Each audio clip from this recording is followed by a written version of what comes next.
You are listening to Leading the Factory Forward with your host, Lynn Friest. We share interviews with manufacturing experts and strategies for embracing the digital future, recruiting a new workforce, finding new business. Lynn is an advanced manufacturing strategist and leadership consultant who is on a mission to show manufacturing leaders how to improve their current operations while preparing for a digital future. And here's your host, Lynn Friest. Welcome to this episode of Leading the Factory Forward. Today, we're entitled, Help Everyone's in the Home Office. And this is an interview with Maggie Rowe. Again, in this Leading the Factory Forward, our goal is to help you create a compelling future for yourself, your teams, and your organization. And I encourage you to visit my website and download the summary at the bottom of this podcast episode to use that as a tool to capture any notes or thoughts as you explore this topic. And if you want to get started and stay up to date on the episodes, download the free worksheet, 3 steps you need for a more productive workday. Well, in this episode, I'm going to be talking with Maggie Rowe, an amazing digital strategist and copywriter. Maggie has helped me with marketing strategy, copywriting, and overall support of my entrepreneurial efforts for a couple years. I couldn't have gotten as far as I have without her work and support. She makes my words and ideas shine. But today, she's going to share with you what it's like to work from home with your spouse and 4 children. They not only have a home office, but now also a home schoolhouse. So please join me in listening to what Maggie has to share and how it might help you and your family as you navigate the upcoming year.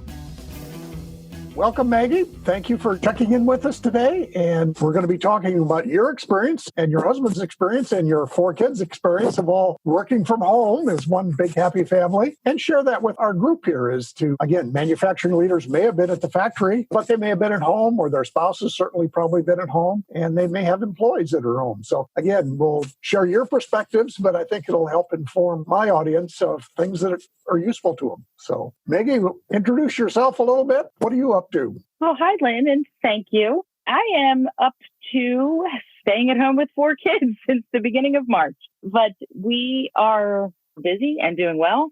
But to introduce myself, I'm Maggie Rowe, and I work with small businesses and entrepreneurs in digital marketing, and I've been doing it working from home for about 6 years now, and I love it. I wouldn't have it any other way, but thanks for having me. Now, you've been working from home for a period of time. I believe your husband does also. So what are some of the things that you'd always been doing? And then we'll get into the things that you do in the equation. Well, my husband's been home for 2 years and I've been home for 6. Like I said, it was rough the first year when my husband came home because it was changing habits and we didn't really know how each other worked at that time. So when I first started, what I started doing was scheduling myself to the minute almost of, okay, kids are going down for a nap. My son was 2 when I started working from home. So it was all about scheduling, making sure that the time was used efficiently. And I had to have it on the calendar, And then fast forward to some new things that we've had to adjust to. My husband just walked upstairs yesterday and was like, hey, who's taking our son to baseball? And it's like second nature to us now that we look at the calendar every morning when we wake up and decide who's doing what so that there's no questions or conflict on, well, I thought you were doing it. Well, I thought you were doing it. The communication is very, very clear on the schedule. I am obsessed about the schedule because it is our life. And I'm very simple. Like the tech that I use behind it is I use my phone. I use Apple calendars and that is it. There's nothing fancy. I don't have 15 colored markers and highlighters and planners. Some people love that, but not me, not for us, because we share our calendars. My husband shares his work calendar and I share mine. And then we have a personal one so we could see all the kids' events. And the kids scheduling with their sports, they have an app called Team Snap or Sports Engine, and we connect our calendars with those schedulers so that everybody is clear on who's going where, what time, when, who's picking up, who's dropping off. And a lot of that is my responsibility to make sure that the schedule is perfected, but that is the end all be all for us. Without it, we would never be able to work from home, but the communication is also extremely important. So just thinking of the communication, I assume you give that same clarity to the people you're working with. And likewise, your husband, that again, you have to be clear with the people you're working with. It's not just whenever you want to call me kind of a thing. You know, you probably have to set some boundaries there. Oh, yeah. The boundaries are, well, I mean, I have a list. You want me to go through a couple of things that we've decided are probably the most important things we can do working from home. I kind of gathered some thoughts. Do you want me to go through those? Sure, go right ahead. Okay. So first and foremost, I would hire help, get help. Now, this doesn't mean bringing on an employee, but it is 100%. You can't do it all alone. You can't manage a 3-year-old running around and be on work calls and be productive in both areas of your life. So getting help is so important. Whether your mom comes over for a couple hours to watch the kids, you hire a mother's helper, you divvy up the responsibilities between you and your husband, your spouse, whoever's around, it takes a village, right? That's what they always say. So you have to get help. You have to. Second thing would be to set boundaries with family and friends about, I will start work at 9 a.m. I will end at 5 p.m. Please don't stop over. I can't have lunch at 3 o'clock in the afternoon. There has to be clear boundaries on work, and the expectations have to be on point. And you have to have the integrity also to do as you say. And if you say you're going to work at 9 o'clock, don't be wandering around in your pajamas at noon, because then nobody takes you seriously. And then the kids think it's okay to walk in the door and say, hey, mom, can I have some lunch? No, I'm working. So the expectations have to be very clear, and you also have to take them very seriously because you are setting your own schedule. That it's important that everybody is clear so the frustration is limited. And then number 3 would be to set clear expectations with family. Like, it's one thing to set the boundaries, but then the family needs to know exactly what's happening. And the expectations are very clear. Like I said, my husband and I, we go through this calendar every morning, and the expectations are clear as to who's doing what. Is this something you're willing to do, not willing to do? Are you going to run over on a call? Are you not? But the expectations are very clear that he's going to baseball, I'm going to soccer, and the responsibilities are super clear. So there's no misunderstanding. And this happens daily in our house. Like, I don't just say this and, oh, we really should be talking about everything. Like, this happens on a daily basis. I take this schedule very seriously.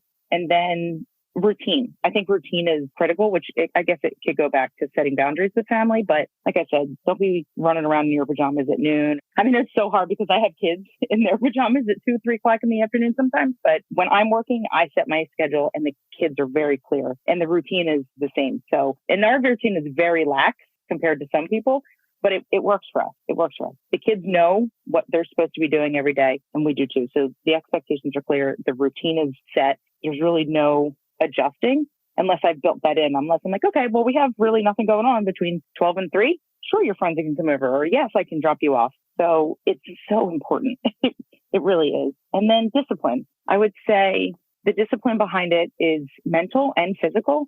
You really have to be that person that shows up and does the work. The discipline is critical between making lunch at noon, making sure the kids are doing what they're supposed to be doing so that I can free up my time. And I don't want to make this a parenting podcast by any means, but like, the kids have to have responsibility. I think that's another one with discipline too. If I'm getting on a call, it is always set that the kitchen better be clean when I come downstairs or I get off the phone. And I'm doing the same. Like, I make sure the kitchen's clean but it's like, this is our pet peeve as a family. I don't like coming in or getting off the phone or walking downstairs and seeing a bomb go off in the kitchen of like, oh, I was going to bake and I just made breakfast and there's everything left out on the counter. I flip.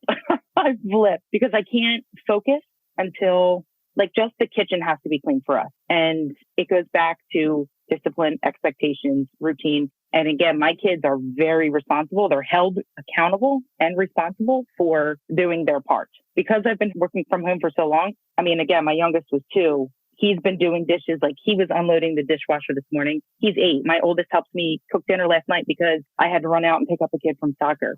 So it has to be a team effort. And we really do call ourselves Team Rowe because it can't be any other way. If somebody's slacking in one area, then your teammate would help you out. If somebody's doing really well, we encourage them and say, keep going, you're doing a good job. And that's what a team is. And that's what I've established from the very beginning. So talk about routines, given the current nature of things.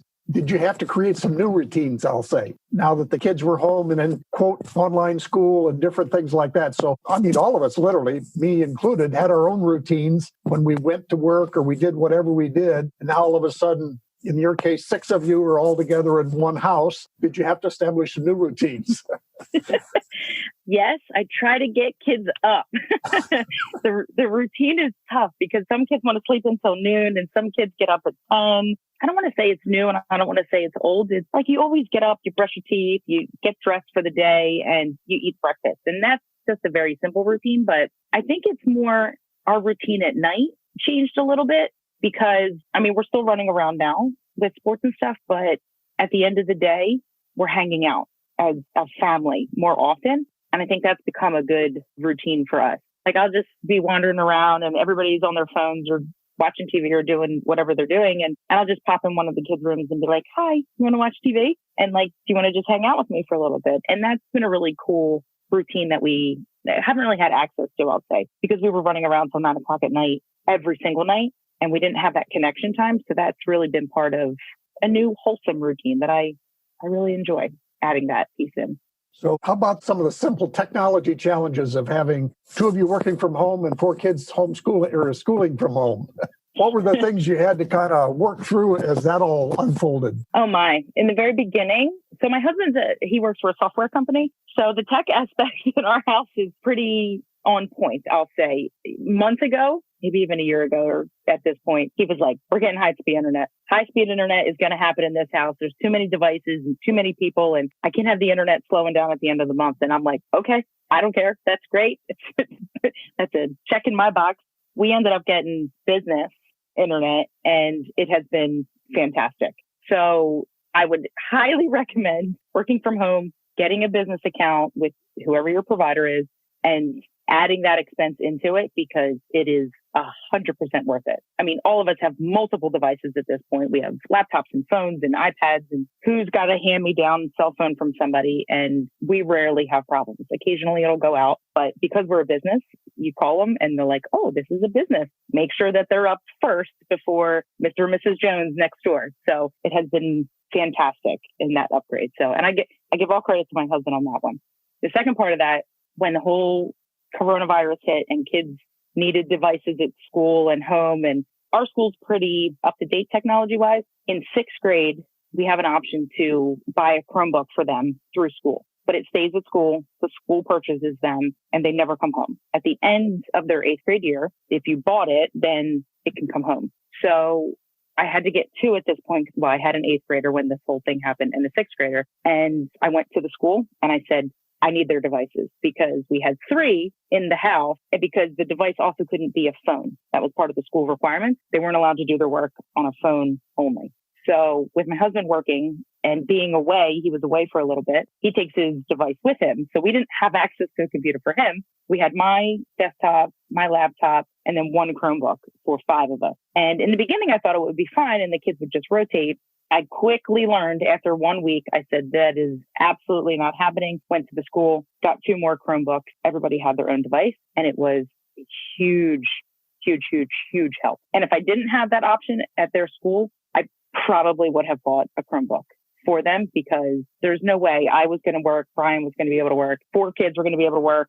There's just no way. There's just no way I could have fathomed that amount of stress because they actually had more work than I expected they were going to have. I thought it was going to be like, oh, okay, let's do a little math, a little science, a little reading. They had all their subjects all the time.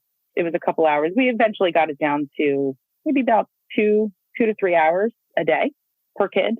And they were waking up at noon, let's be honest. Like, we're not getting the day started until pretty late, but that was part of our routine, right? So I didn't have to wait. One of my oldest was getting up at 8 o'clock every morning because that was comfortable for her, but everybody else was on a different working schedule. Each device was critical, and the internet, huge help. So did the kids kind of just get into the online learning, or you've got a variety of ages there? The older ones maybe more familiar with it, younger ones less familiar with it, or did everybody just kind of adapt pretty well? I'll put it this way. I asked the kids the other day and I said, who's ready to go back to school? Everybody whines and complains about going to school and getting up early. I said, guys, ultimately, you got your wish, right? Like your wish came true. And all of them in the car were like, no, we're ready to go back to school. And I said, oh, isn't that amazing? Like, it's amazing how it turned out. They didn't mind online schooling, but they definitely prefer in school. And they adjusted pretty well to it.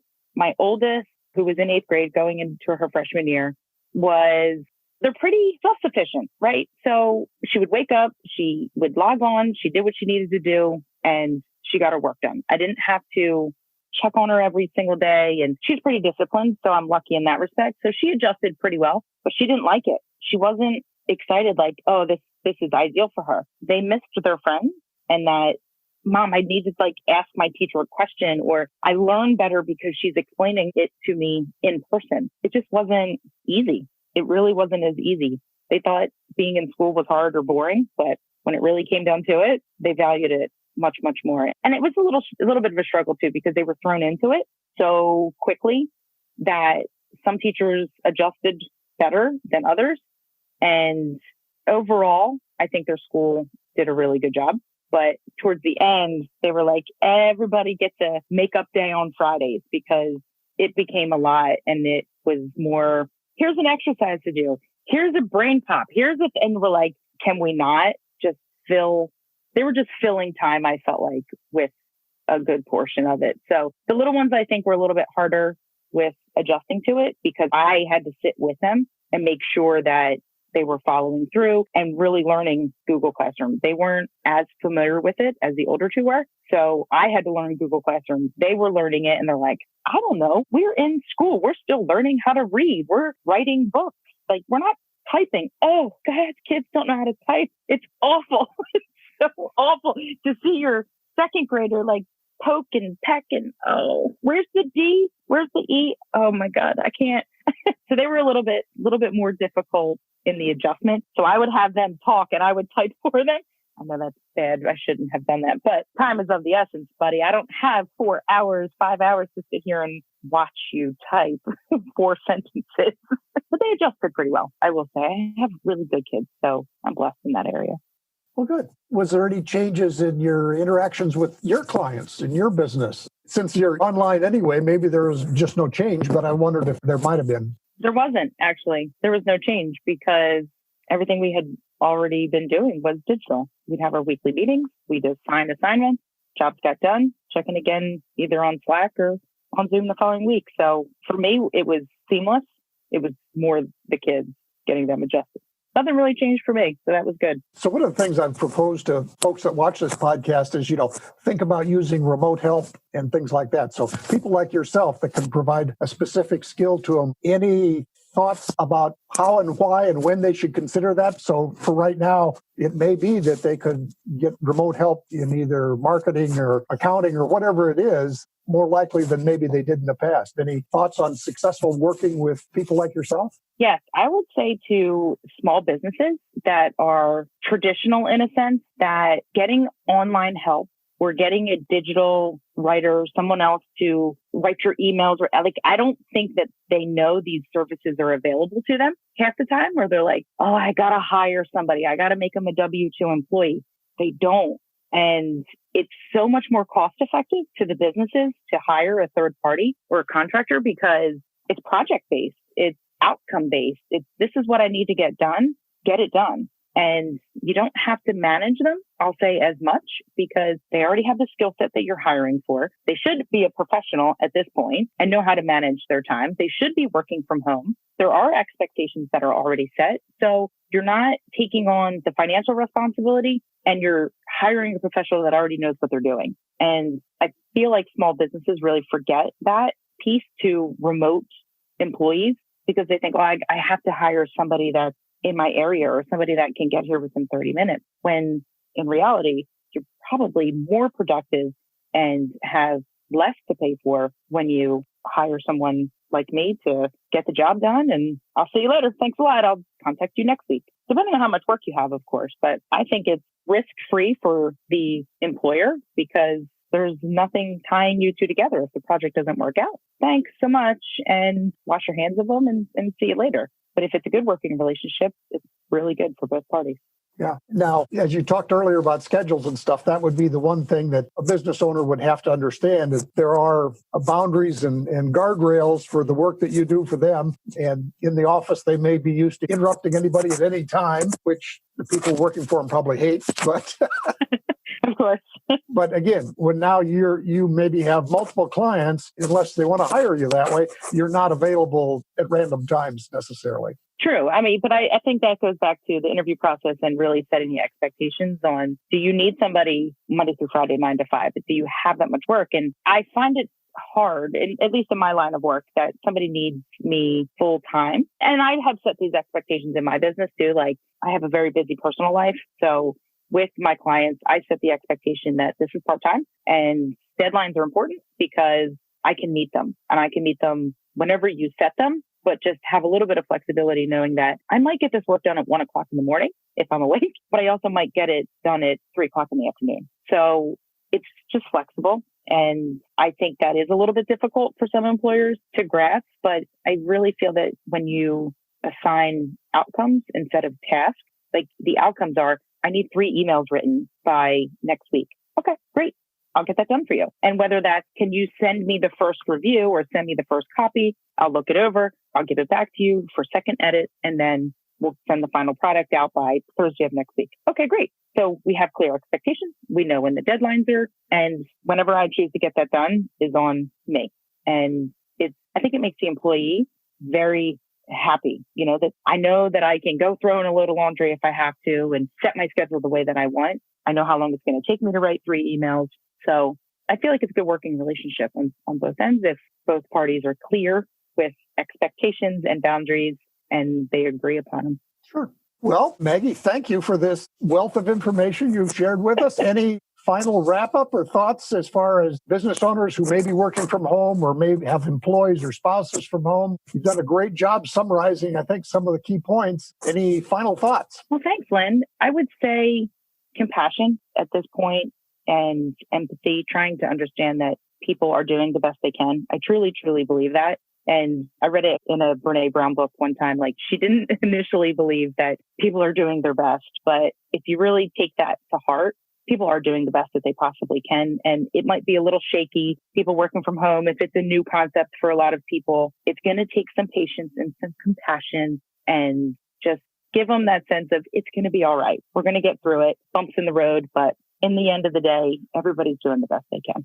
Well, again, thanks much, Maggie, for your help in sharing this information. And certainly good luck to you and your family as the schedule probably gets busier, if nothing else, as the seasons start opening up and different things like that. But again, many thanks. Thank you. Thanks for having me. I appreciate it.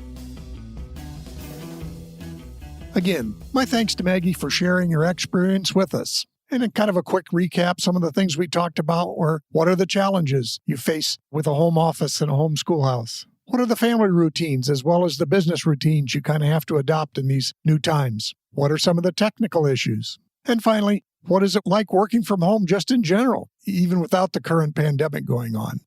So what's coming up next? Again, we're going to continue our mix of solo episodes and interviews with experts. Some will be in manufacturing, but some will also just be in areas that can help you build your business. And I'm also going to continue sharing my thoughts and ideas on becoming a silver entrepreneur. And in fact, that will begin in the next episode. So finally, I again encourage you to visit my website, download the summary of this podcast episode to help you in your work in this idea, and to get started on your journey and stay up to date on new episodes, you could download the free worksheet, 3 steps you need for a more productive workday. Thanks again for listening. We'll see you in the next episode.